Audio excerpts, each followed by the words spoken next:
Muito bem, queridos filhos e filhas da igreja, abram a palavra de vocês, por favor, aí na primeira leitura, no versículo 5, para ver a promessa que Deus está fazendo. Primeira leitura, versículo 5. O Augusto do teclado pode já dar para nós o tom dessa música. Achou aí? Então, naquele nosso método, eu começo e você vai, viu, Emily Bertolazzo? Número 5. Portanto, Deus está falando assim: portanto, se ouvirdes a minha voz e guardardes a minha aliança, o que é que vai acontecer? Sereis para mim a porção escolhida dentre todos os povos. Que mais? Porque minha é toda a Que terra. mais?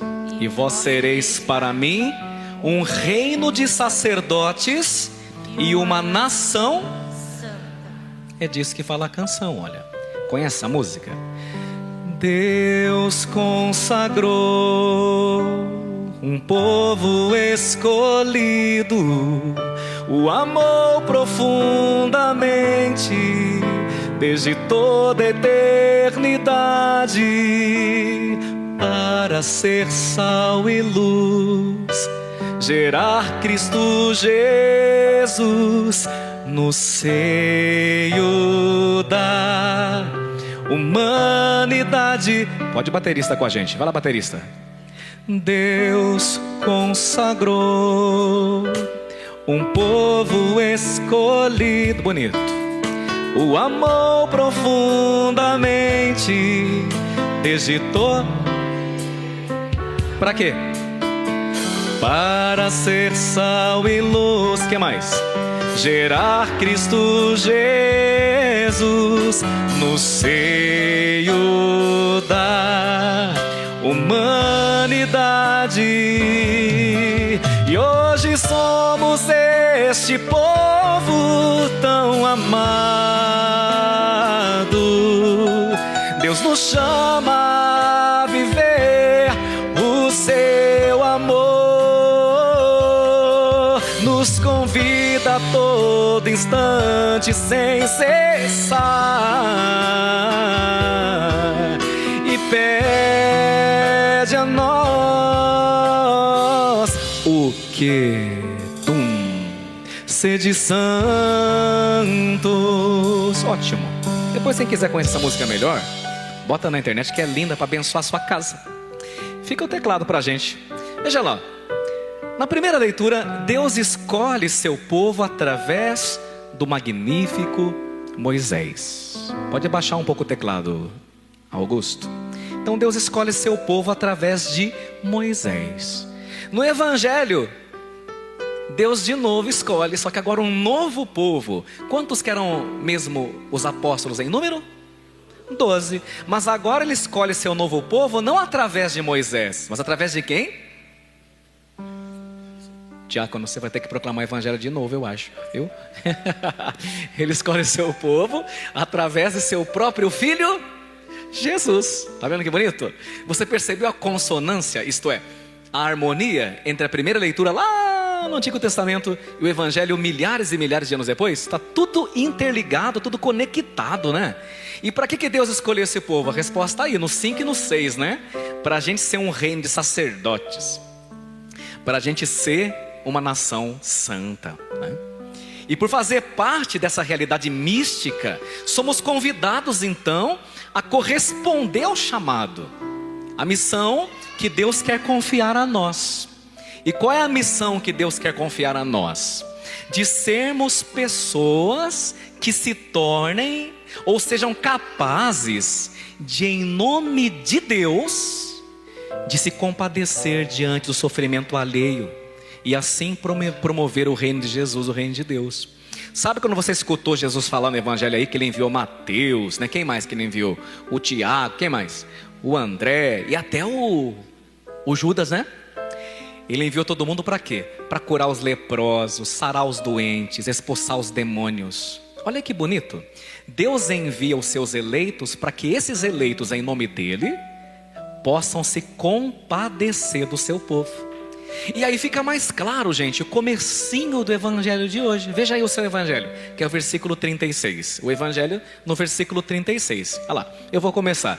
Naquele tempo, vendo Jesus as multidões, agora vocês comigo, vai lá.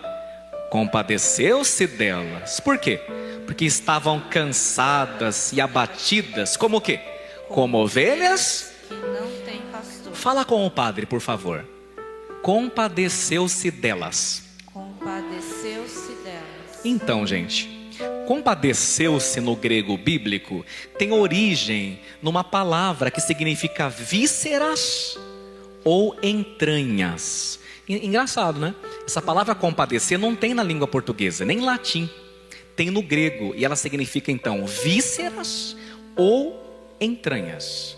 Então, na verdade, quando fala assim, que quando Jesus olhou aquela turma cansada e abatida e diz assim, compadeceu-se dela, no original a gente não lê isso. Quando a gente vai estudar a Bíblia, a gente não lê isso, a gente lê assim: e então comoveu-se-lhe as entranhas. É isso que está escrito lá. Mas como no Brasil não vai fazer sentido, aí a Igreja Católica traduz, compadeceu-se delas. Não está errado, não está errado.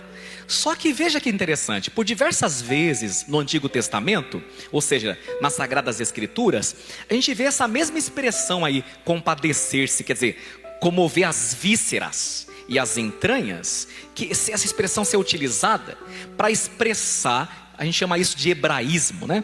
Um sentimento puro, íntimo e profundo. E aí Mateus escolheu a dedo, porque muita gente não sabe, o Novo Testamento foi escrito em grego, gente, mas o primeiro evangelho de Mateus não foi nem em grego nem em hebraico. O primeiro evangelho de Mateus foi em aramaico, que era a língua que Jesus falava no dia a dia, Nossa Senhora e São José, foi em aramaico. E lá em aramaico fala de entranha, quando está muito emocionado, fala de entranha e de vísceras. E o Mateus, como um bom falante de aramaico, lembra que ele era coletor de impostos? Ele foi chamado domingo passado, que você veio na missa, lembra? Então, o Mateus escolheu essa palavra porque ele se lembrou do olhar de Jesus para aquela turma. Aliás, cá entre nós, é o mesmo olhar que a gente explicou domingo passado na missa das 10 e das 8 também. O mesmo olhar com o qual Jesus olhou para Mateus, que era desprezado, judiado, deixado de lado. Aquele olhar é um olhar que só Jesus tinha. Aí Mateus escolheu essa expressão. Jesus compadeceu-se da multidão então para Mateus, porque estava nutrido de um amor mais puro, mais profundo, mais íntimo que ele tinha para cuidar daquele povo que infelizmente caminhava sem pastor, tá bem? E aí em português, você sabe que o português é a última filha do latim, né? Os poetas vão dizer que o português, Olavo de Bilac, né? É a última flor do Lácio, inculta e bela, né? A última filha do latim, para quem não sabe, foi o português. E aí no latim, São Jerônimo, que traduziu a Bíblia, precisava encontrar uma palavra para falar comover as entranhas. Aí ele escolheu compadecer. O que é padecer? O que é padecer? Nossa, trabalhei com aquele cara lá, padeci tanto. Significa que você sofreu, né? Quem já não teve, infelizmente, um patrão que não foi bom pastor? Existe, não existe? Por aí? Cada 10, 9, né? Então, você viu como eu sou otimista? Então, mas padecer é sofrer. Olha, se padecer é sofrer, compadecer é o quê?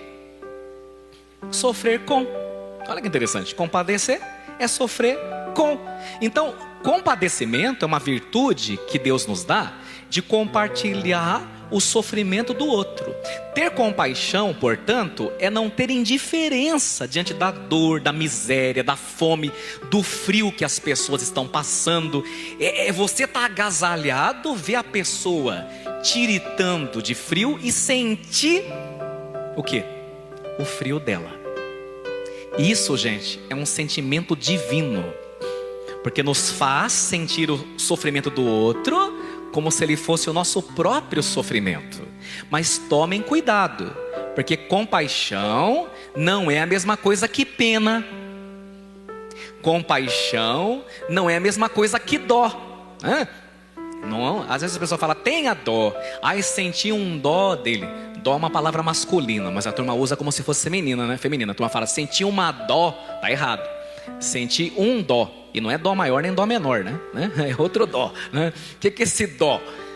Sentir dó não é o sentimento de Jesus.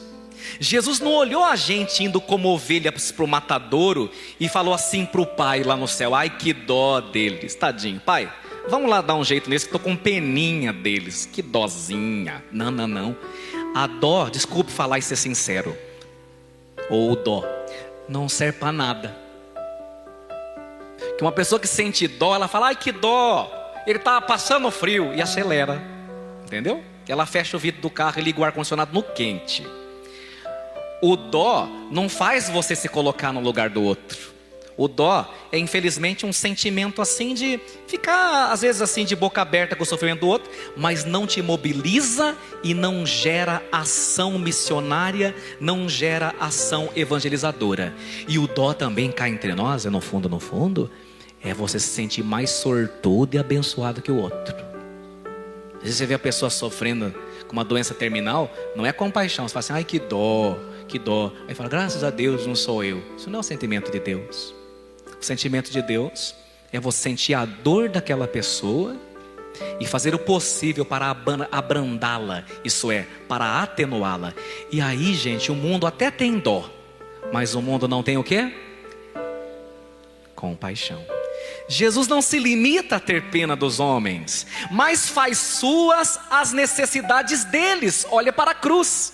Jesus na cruz não teve dó de nós, mas fez das nossas dores e nosso drama as suas próprias dores e o seu próprio drama, quando aceitou ser pregado na Santa Cruz. E é por isso que na Santa Missa o padre vai dizer, quando pega a hóstia, quando pega o vinho que vai virar carne e sangue, olha aí: e abraçando livremente a paixão. Ninguém obrigou Jesus a morrer. Ninguém pode matar Jesus se ele não deixar, porque ele é a própria vida. Olha que bonito. Então Jesus não só se compadece, né, por saber aquilo que nos falta, mas não, Jesus se compadece porque veio sofrer com a gente, carecer com a gente, padecer com a gente, passar fome e frio com a gente. E Jesus não tinha moradia, porque em Mateus 8:20 fala: olha, gente, se vocês quiserem me seguir, vocês me sigam, mas deixa eu dar um alerta. Ó, o Filho do Homem, as raposas têm suas tocas, as aves têm seus ninhos, mas o Filho do Homem não tem onde botar a cabeça.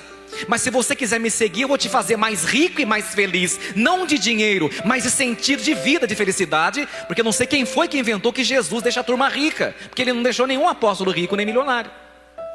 Me cita um dos 12 que ficou milionário, aí eu te digo que Jesus faz a turma ficar rica. Não faz, mas faz você ficar feliz, isso sim. Porque a palavra vai dizer em Provérbios: é melhor comer um pão seco com alegria do que comer o pão das lágrimas. Aquele pão que a sua avó falava que é o dia que o diabo amassou, né? Tem muita gente que tem muito pão, mas que o diabo amassou, sai fora, racha fora e passa amanhã. As entranhas de misericórdia que nos escreve hoje o grande evangelista Mateus apontam, portanto, para a realidade da encarnação do Verbo de Jesus, que assumiu uma humanidade em tudo igual à nossa, exceto no pecado. Ele quis vir ao mundo para viver a nossa vida, não de teoria, e também para abraçar e experimentar as dificuldades que são inerentes à nossa vida. E aqui eu não poderia falar todas, né, gente? Mas eu quero que vocês imaginem comigo o que o Filho de Deus, que era servido pelos anjos lá no céu, experimentou quando veio aqui nessa terra. Olha aqui, primeira coisa: Jesus se levantava no inverno, e o inverno da Palestina não é esse do Brasil, não. No Brasil deu 18 graus, a gente está tudo encapuzado, que é país de clima tropical, né? Jesus se levantava ao cantar do galo, viu, gente? Ainda extenuado dos trabalhos da jornada anterior, até 30 anos de idade, para botar o pão na mesa na casa da Virgem Maria, porque ele era filho único. Os protestantes que falam que Jesus tinha mais irmãos eram primos. Maria não teve mais filhos, ela é virgem antes, durante e depois do parto. Aliás, se Maria tivesse tido mais filhos, na cruz Jesus não dava a mãe dele para João, que nem da família era, daria por irmão. Uai, não faz sentido nenhum, né? O meu irmão agora vai cuidar de Nossa Senhora. E para quem não sabe, a Virgem Maria foi morar com João em Éfeso, tá bom? Um pouco de aula de história, que senão essa turma faz um sarapatel, né? Então Jesus levantava cedo no cantar do galo e dormia cedo, exaurido dos trabalhos da jornada anterior. Já pensou? Jesus comia o pão que a Virgem Maria preparava com todo cuidado. Os anjos não iam trazer pão lá na Sagrada Família. Tem gente que pensa que os anjos viam tudo assim de manhã, 6 da manhã, havia um monte de anjos assim, pão, café, leite. Não, tinha que trabalhar. Quanta madeira banhada no suor de São José. A gente canta aquela musiquinha bonita do Padre Lúcio Flório, né? Eu fico vendo aquela morsa ali, ó. Tá vendo? Isso aqui chama morsa, onde São José trabalhava os móveis. Essa morsa aqui era molhada de suor, pingava suor. Jesus. Tá vendo o que é compadecer? Não é imaginar o que é o que o outro sofre, mas ir viver. São José era assistido por Jesus com 10, 11, 12, 13, 14 anos de idade nos afazeres da carpintaria. Tanto é que a Bíblia diz em Marcos que Jesus sabia os ofícios da carpintaria. Jesus era um excelente carpinteiro, para quem não sabe, que aprendeu com São José, né? Olha que coisa. Outra coisa que a turma não pensa e deveria pensar é que Jesus, ele seguiu seus deveres como um judeu piedoso. Como Jesus não tinha fundado a igreja ainda, em Mateus capítulo 16, versículo 16, quando ela falou: tu és Pedro e sobre essa pedra vou construir a minha igreja. Onde que Jesus ia rezar? Quem se lembra? Quem se lembra? Não assistiram The Chosen? Onde que Jesus ia rezar?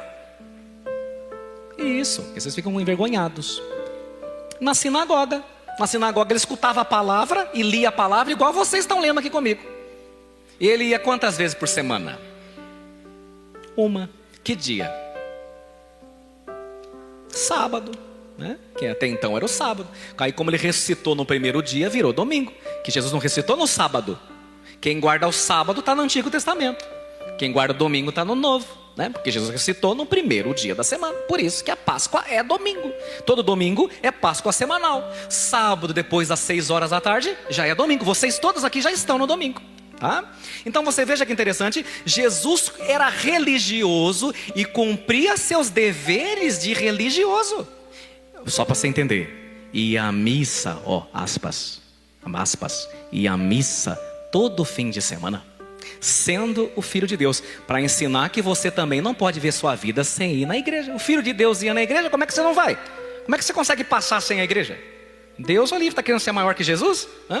Então você veja que interessante. E vocês que são novinhos, São Lucas diz que Jesus era obediente a José e a Maria. O Filho de Deus obedecia o pai e a mãe. Então quem são vocês para não obedecer? Se o próprio Filho de Deus obedecia, né?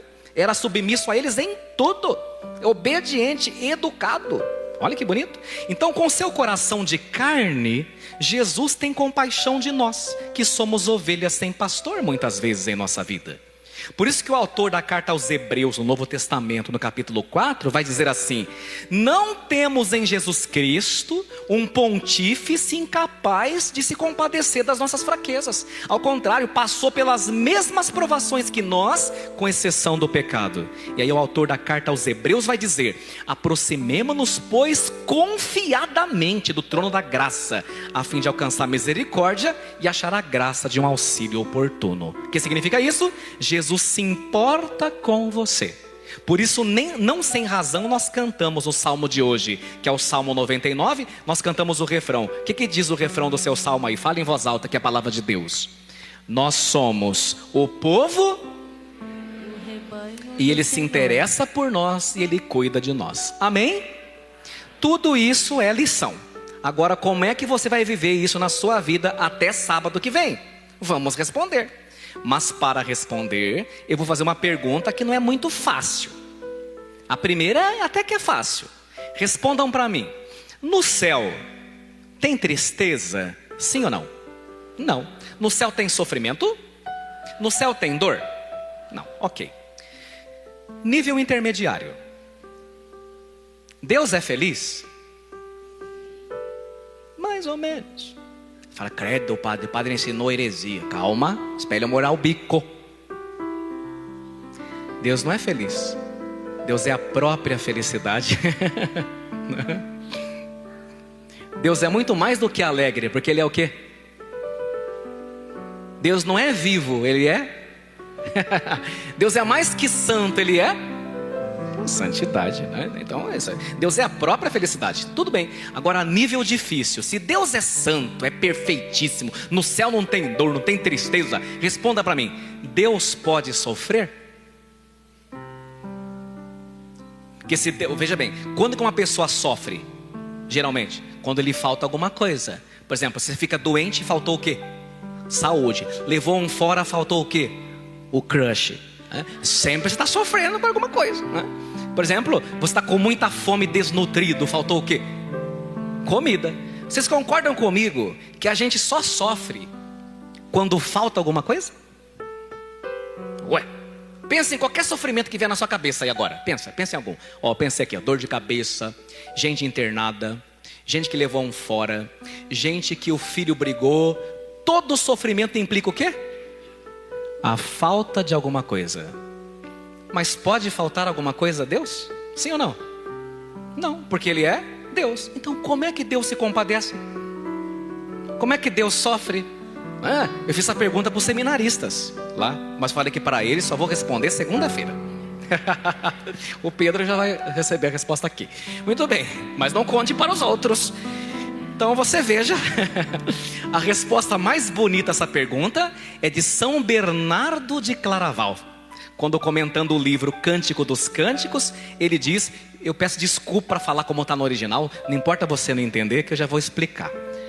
Impassibilis est Deus, sed non incompassibilis. Traduzindo, Deus, por ser Deus, é impassível, não pode sofrer, mas quis e quer se compadecer, porque é amor. Nossa, isso é lindo demais. Presta atenção no que eu vou dizer agora. Deus nunca poderia sofrer, porque Deus é Deus, mas Ele decidiu sofrer. Olha lá, por amor a você. Aquele que é incompassível quis sofrer, para tentar mostrar para você o quanto você importa e significa para Ele. Que coisa mais linda, né? Isso é muito bonito, né? Impassibilis est Deus, sed non incompassibilis. Deus é impassível, mas não é incapaz de se compadecer. Por isso em Êxodo 3:7, quando Deus Pai vê o povo dele sendo humilhado no Egito pelo faraó, eu vi o sofrimento e a miséria do meu povo, eu conheço a tua dor, eu conheço os teus sofrimentos, e eu me importo com eles. Não é à toa que a Virgem Maria é chamada por Ariano de Suassuna de a compadecida, aquela que sofre por seus filhos. E aí então que entra a gente agora, e eu posso terminar. Como é que Deus se compadece e como é que Deus ama a gente? Resposta: de muitas formas. Às vezes até fazendo milagres, e às vezes até enviando um anjo, tá? Mas a forma de Deus nos amar ordinariamente, isto é, como eu diria, qual é uma palavra para isso? Mais comum, é através dos outros. Viu? Deus nos ama de variadas formas, mas a forma mais comum, mais ordinária, comum de Deus nos amar é como? Através dos outros. É quando a sua mãe, você sai de casa, ela fala: filho, eu levo a blusa. É Deus falando e cuidando para você, porque você não pegue gripe, a garganta não fica inflamada. Quando Deus colocou aquele professor que teve aquela paciência com você e abriu os seus olhos, era Deus te amando, te ensinando e cuidando de você. Tá entendendo? Quando Deus colocou aquela pessoa especial na tua vida, que todas as vezes que você estava quebrado em 1000 pedaços, ela foi lá para ajudar você a recolher seus cacos, e abaixou junto de você. É Deus. A forma mais ordinária de Deus nos amar, minha gente, é através dos outros. Primeiro através dos nossos pais, depois através dos nossos irmãos, depois através dos nossos amigos, e depois através do nosso cônjuge, do nosso marido, da nossa esposa. Deus está nos amando e cuidando de nós, porque é a forma preferida de Deus cuidar de nós. Então, quando Deus hoje elege os apóstolos para serem pastores, não por mérito próprio, Ele elege os apóstolos para o bem da comunidade. Quando Deus está falando que nós somos raça escolhida, Ele está dizendo que pastores não são somente os apóstolos, o papa, o bispo, o diácono ou o padre, mas nós devemos ser pastores que se compadecem uns dos outros. E nós nos tornamos semelhantes a Deus Quando é que nós somos semelhantes a Deus? Quando nós nos tornamos capazes de nos compadecer, de nos condoer das pessoas. Todos nós somos pastores, na medida em que temos a obrigação de cuidarmos uns dos outros. Por vezes dizemos que não temos capacidade de cuidar do outro, de levar o evangelho e de sermos pastores também nós. São João Crisóstomo, boca de ouro, vai dizer assim: nem a ignorância te servirá de desculpa. Você fala, eu não sabia, por isso eu não cuidei. Você sabia, porque Deus escreveu no seu coração o desejo de cuidar do teu próximo. E você sabia que quando não cuidou, você estava contrariando uma lei interna, uma lei divina, que o próprio Deus plantou em você no dia que você nasceu. E São João Crisóstomo continua dizendo: todos eles, os discípulos de Cristo, eram homens sem letras, eram iletrados. Então eu não cuido dos outros, não faço nada, não evangelizo porque eu não sei ler, não é desculpa. São Pedro também não sabia ler e virou papa. E São João Crisóstomo continua: ainda que você seja escravo ou prisioneiro, tem gente para você cuidar. E ele diz: veja Onésimo. Lembra de Onésimo? Quem lê a Bíblia? Estava preso na cadeia. E qual não foi sua vocação? E São João Crisóstomo continua: não queiras invocar nem tua doença como pretexto, porque Timóteo, o bispo, estava submetido a terríveis enfermidades e mesmo assim conduziu a igreja. E São Paulo tinha um espinho na carne que lhe esbofeteava. Era Satanás lhe esbofeteando. Talvez fosse uma enfermidade, talvez fosse uma fraqueza, mas também não impediu. Qual é a tua desculpa para não ser pastor e pastora, para não cuidar daqueles que Deus colocou na sua vida? E São João diz assim, São João Crisóstomo: cada um pode ser útil ao seu próximo, se realmente quiser fazer aquilo que está ao seu alcance. E aqui eu termino com uma coisa que me deixou, quando eu li isso há muitos anos atrás, fiquei triste. Já ouviram falar daquele líder espiritual da Índia, chamado Mahatma Gandhi? Lembram? Pois é. O Mahatma Gandhi um dia conheceu o evangelho. Muita gente não sabe disso. Foi o evangelho de Marcos, né? Está na história. Quando o Mahatma, que não era cristão, leu o evangelho, sabe o que aconteceu? Ele ficou apaixonado. Ele falou: isso aqui é a solução para o mundo. Ele ficou tão emocionado que ele saiu da Índia e veio nos conhecer, na Europa, que é o berço dos cristãos. Mas sabe o que aconteceu?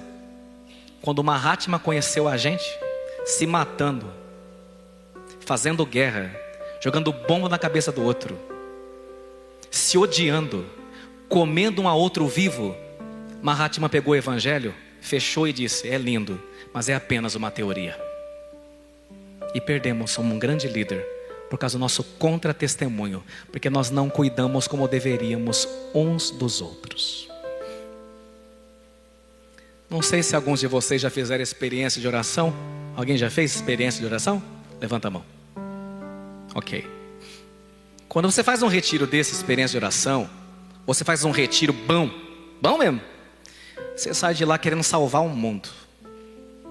A primeira vez que eu fiz experiência de oração, eu tinha 15 anos de idade. Eu vinha no ônibus orando em língua em voz alta. Uma pessoa que era louco. Eu já estava nem aí. E parecia que eu não andava na rua, parecia que eu voava e não tinha tomado Red Bull. Era a graça de Deus.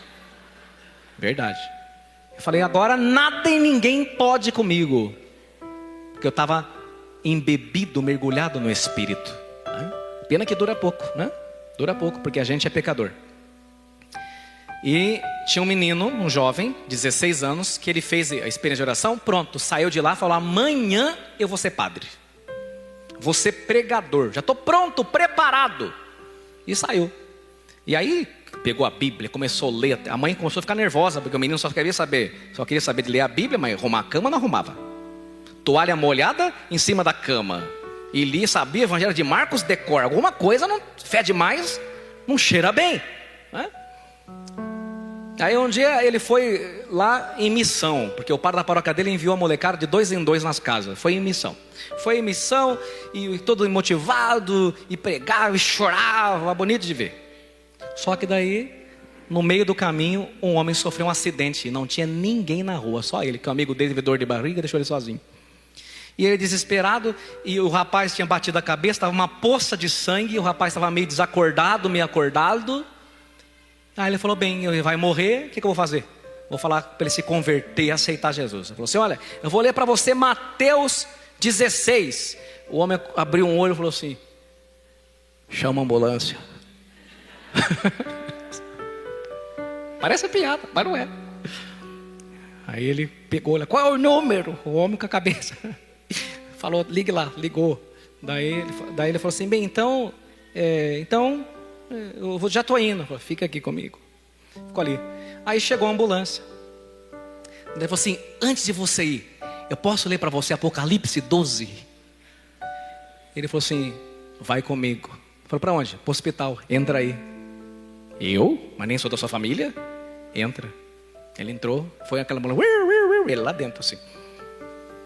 Mas ele era insistente. Quando passou na Praça Lions, aquela que alaga todo ano, não importa qual seja o prefeito.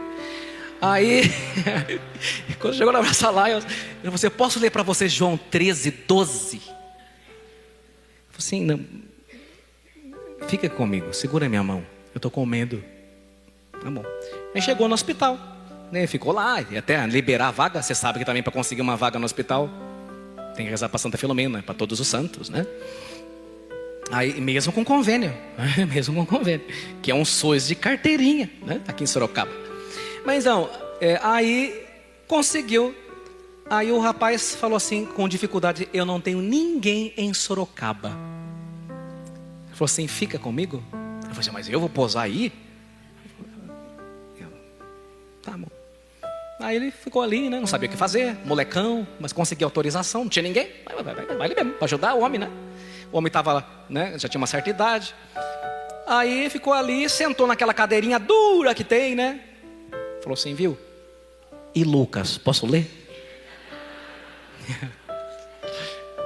Ele falou assim, pega um copo d'água para mim. E assim foi. Daqui a pouco me traz a sopa, pede para a enfermeira, pede para vir. No dia seguinte o homem estava melhor. Ele voltou para tomar banho, voltou, tal, mudou. E o homem recebeu alta. Quando ele recebeu alta, o nosso evangelizador, persistente, ele falou assim, posso ler para você? Bem, Marcos então, Mateus você não quis, Apocalipse também não. Posso ler capítulo 1 de Marcos? O Senhor sorriu, sentou na beira da cama e falou assim para ele, olha, eu nunca li esse livro que você está me dizendo aí. Mas se nesse livro que você quer ler para mim, tiver escrito para alguém fazer pelo próximo, uma das coisas que você fez para mim, leia, porque daí eu acredito. Você entendeu bem? Não adianta você saber capítulo e versículo. Não adianta, né? Se a sua vida não for um evangelho na prática, você não vai convencer ninguém. Então hoje as ovelhas sem pastores, gente, é a gente da sua própria casa. É o seu filho que você nem escuta o que ele fez na escola. Nem sabe o que o menino está aprendendo. Desculpe falar, paizão, você não abre o caderno do seu filho. Não sabe nem o que ele está aprendendo na escola. O que ele está aprendendo em matemática? Equação de segundo grau? O que ele está aprendendo? Trigonometria? Você sabe? Ou você terceiriza? Hoje eu estava abençoando colégios, né? E a turma da direção falou assim, padre, uma das coisas que a gente mais triste, deixa a gente mais triste hoje em dia, é que os pais terceirizam seus filhos. Eu estou pagando para fazer aquilo que é a sua responsabilidade, né? Tem gente para você cuidar em cada esquina. Tem gente para você cuidar que é do seu sangue, que você nunca vai visitar. Vem à missa bonitinho, mas visitar não vai visitar nem a própria tia que está doente lá no Guaíba. Palavra de ciência aqui, hein? Você que tem uma tia no Guaíba, vá visitá-la. É Deus que mandou eu falar, estou falando. Está entendendo bem?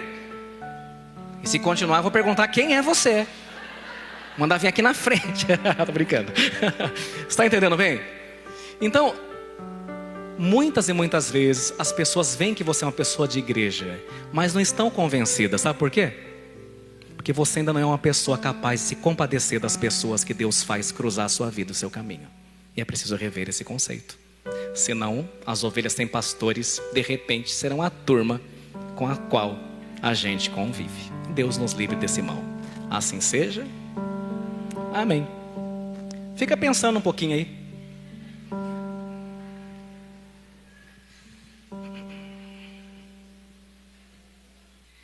Olha, gente, Quando Deus me manda falar as coisas, eu procuro falar, porque depois Ele briga comigo quando eu vou dormir, viu?